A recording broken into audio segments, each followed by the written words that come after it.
The real princess. There was once a prince who wished to marry a princess, but then she must be a real princess. He traveled all over the world in hopes of finding such a lady.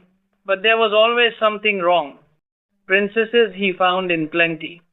But whether they were real princesses, it was impossible for him to decide. For now one thing, now another, seemed to him not quite right about the ladies.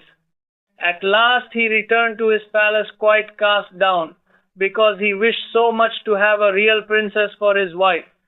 One evening a fearful tempest arose. It thundered and lightened, and the rain poured down from the sky in torrents. Besides, it was as dark as pitch. All at once there was heard a violent knocking at the door, and the old king, the prince's father, went out himself to open it. It was the princess who was standing outside the door. What with the rain and the wind, she was in a sad condition. The water trickled down from her hair, and her clothes clung to her body. She said she was a real princess. Ah, we shall soon see that, thought the old queen mother.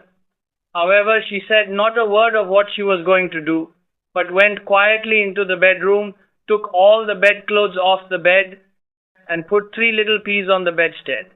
She then laid 20 mattresses one upon another over the 3 peas, and put 20 feather beds over the mattresses. Upon this bed the princess was to pass the night. The next morning she was asked how she had slept.